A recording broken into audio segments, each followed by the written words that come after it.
welcome to 31 Days of Terror, day number 2, and I have 3 spooky stories for you today, and story number 1 comes from Claire.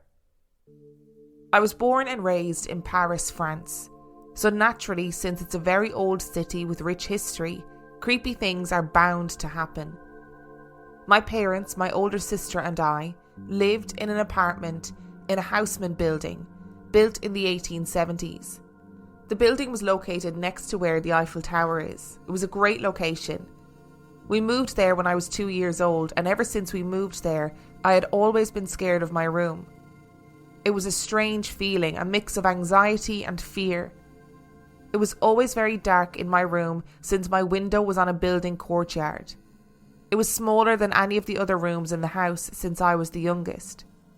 I didn't like to hang out in my room, because I always felt some sort of presence in it, as if someone was watching me. My bed was against the wall near my door, and every night when I went to sleep I would bury myself in stuffed animals to feel protected and always face the wall. I was scared to face the other side in case I saw someone or something watching me. I was so anxious I had constant nightmares and I didn't sleep much. There was a closet in my room near the window that was integrated in the wall.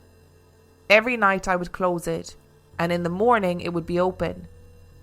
I thought maybe I had too many clothes in it, so it was possible that it would open on its own.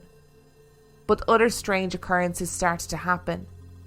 Sometimes during the night I would wake up to the sound of my baseball falling off my bookshelf and making a loud thud, or the sound of a vase in my room falling off and breaking to pieces.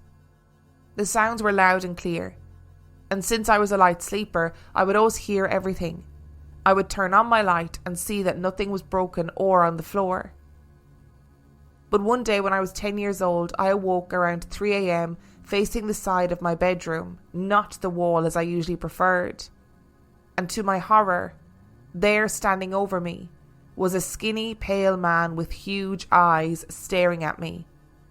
He was wearing a scruffy black suit, had black hair and didn't move. He didn't say anything either. He was so pale and skinny he looked sick, but also quite young, maybe in his late 20s. I thought I might have been dreaming, so I pinched my arm, slapped my face and blinked hard, but he was still there. I was absolutely petrified. I stayed there staring back at him for maybe 5 minutes. I was too scared to say anything or to move. Eventually I found the courage to lift my arm and turn on the light on my nightstand.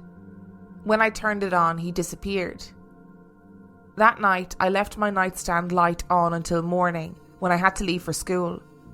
I was so terrified of what happened that I didn't tell anyone about it until we moved out of the apartment in 2013. I was 14 years old at the time. I told my mother about what happened and she looked at me completely shocked and said, "Why haven't you told me?" She asked me to describe him to her, and then proceeded to tell me that she saw him around 3 times in the apartment at night. This sent a shiver down my spine, knowing that that man or ghost was definitely not a dream. Maybe since he looked skinny and sick, he might have died in my room from a disease. My mum then told me about how I would cry constantly about seeing people in my room when I was a toddler.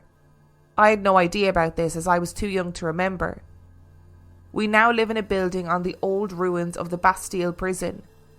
The prison was open from 1383 to 1789, exactly 400 years until it was destroyed during the French Revolution. I haven't particularly seen any paranormal activity, but at night, almost every night, I hear the floorboards creaking around the apartment as if someone was walking around. The first few times this has happened, I thought someone had broken in and proceeded to peek through my bedroom door, but nothing. The front door was locked and I was alone.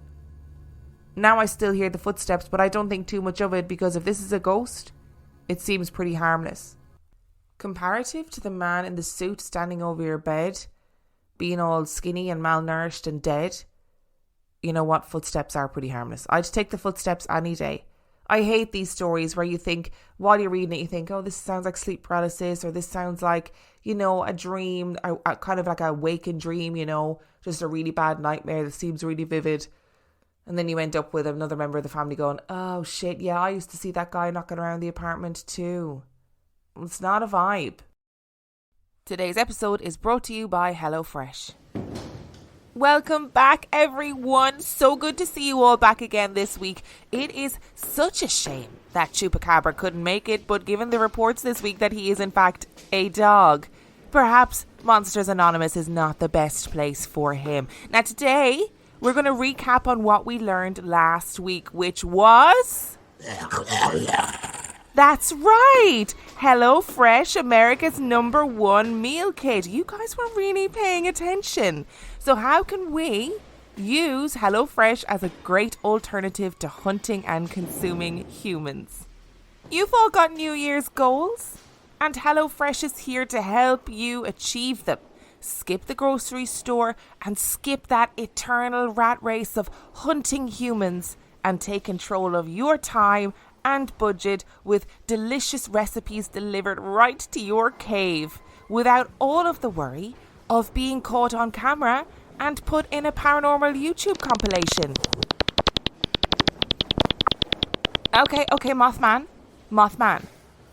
I appreciate your contribution, but remember last week we talked about using our indoor voices or indoor echolocation. You are very loud in this small space. Also, please keep the death prophecies to the end of the session as it upsets the other entities. Thank you. Let's continue. With HelloFresh, eating well in the new year can be stress-free and delicious. With over 35 weekly recipes, they have the options that you're looking for to help you achieve those goals. Choose calorie smart and carb smart recipes, or even customize select meals by swapping proteins or sides, upgrading your proteins, or adding protein that isn't human to a veggie dish. Also, I'd like to think I wasn't this patronising as a teacher, but I probably was. And I can tell you that I have received a whopping 89 HelloFresh boxes thus far, and I love it. Helps me to eat better, save money, limit my food waste, etc. Okay, Bigfoot. I love that you are trying really hard, but I'm going to go ahead and ask you to remove my leg from your mouth, okay? Some people are into it, not me. Why don't you use that energy to go to hellofresh.com/reallifeghoststories22 and use code reallifeghoststories22 for 22 free meals plus free shipping. Now everybody say it with me. That's hellofresh.com/reallifeghoststories and use code reallifeghoststories22 for 22 free meals plus free shipping.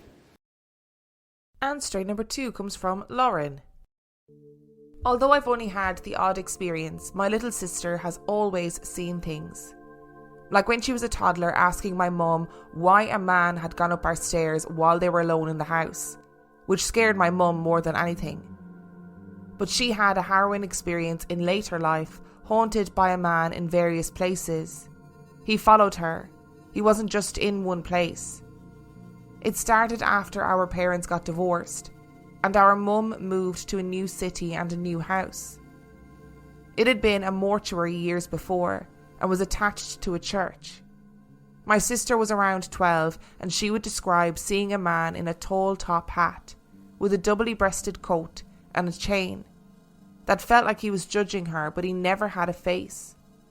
She saw him at the top of the stairs, in her room, or even in Florida when on holiday. He just stood there watching, faceless. It got to the point that she would call my mum hysterically crying, saying, "He's here, he's going to get me." This happened for 3 years and he even followed her to a new house. But one day he just went and never came back. Well, not yet anyway.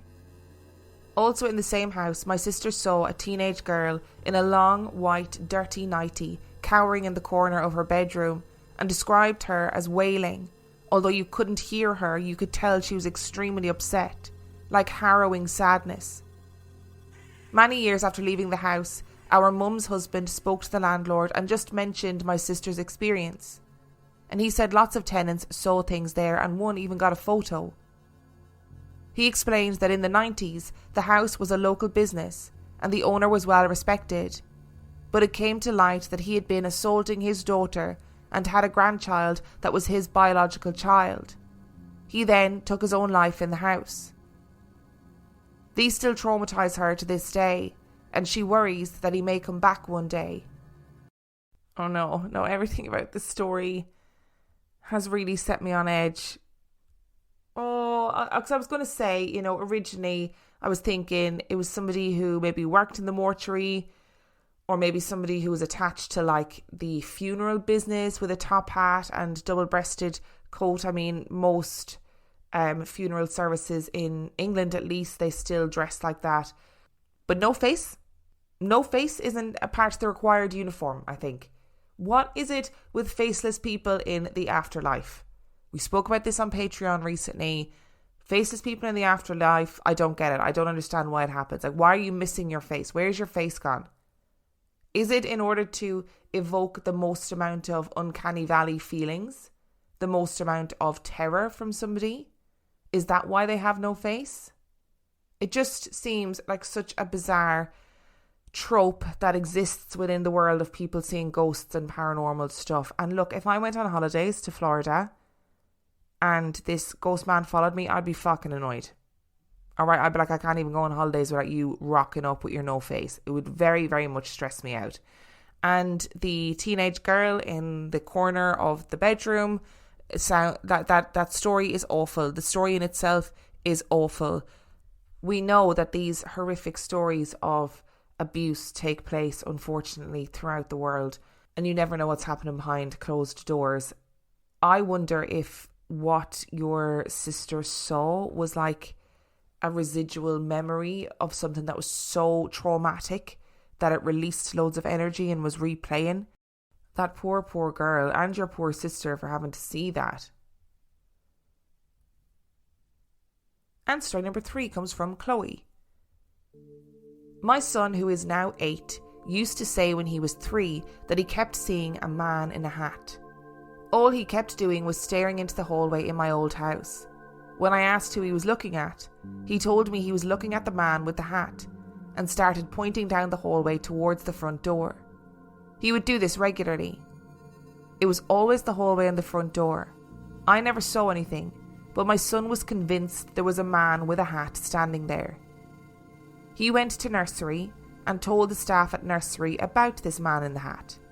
They were sitting around the table for snack time, and my son mentioned the man with the hat. And a packet of biscuits that was in the middle of the table moved across the table. He started to say that the man with the hat was stopping him from sleeping. He would cry, so I would go to check on him and say, "What's wrong?" He would say the man with the hat won't go away. So I asked out loud if there was anything there that they could just please let Elliot sleep and not disturb him when he's trying to sleep. The next night, Elliot cried again, so again I asked him or her to leave. The night after that, Elliot had a dream, woke up screaming and crying, where the man in the hat was banging on the front door and trying to get in, and he was proper freaked out. It took me ages to calm him down. But when he finally calmed down, I told him that it was okay and that the man in the hat was not allowed in this house anymore. I said out loud that he was no longer welcome to come and see Elliot, and that he wasn't welcome to come into my house anymore as he was scaring Elliot, and that was not fair. He never mentioned the man with the hat after that night. What was so weird was that a few months later, we had the whole living room replastered. And as the new plaster was drying, it dried in the shape of a man in a hat. It proper freaked me out. When I showed Elliot the picture I had taken the day after, he said, "Mommy, that's the man I used to see." I know the man in the hat is like a paranormal staple, you know. Anytime you listen to a paranormal podcast or you watch a paranormal TV show, people will be talking about the man in the hat. And honestly, my respect for him has plummeted in the last couple of years. It keeps going down. He keeps going down in my estimation. What are you doing scaring little kids in the middle of the night? What's the need for it? There's no need for it. What's the deal with trying to steal biscuits from small children? There is no need for it. The man in the hat is fundamentally a bad guy. And I think everybody needs to know that. And not in the scary possession way. I just feel like he's a bit of a dick in general. You know, I feel like the man in the hat has some sort of inferiority complex, and that's why he spends his time scaring little children, trying to make himself feel like a bigger person. And you know what, man in the hat? If you're listening to this and you're like, that bitch, how dare you say those things, then you need to make it known. Make a statement. Release a notes apology on Twitter, whatever it is that you need to do.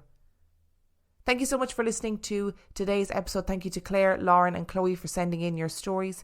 If you would like to send in your story, you can email it to reallifeghoststoriespodcast@gmail.com. If you would like to know anything about the podcast, you can check out reallifeghoststoriespodcast.com.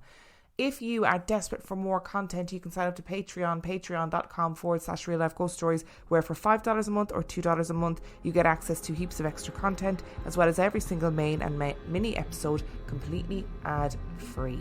And on that note, I shall see you next time.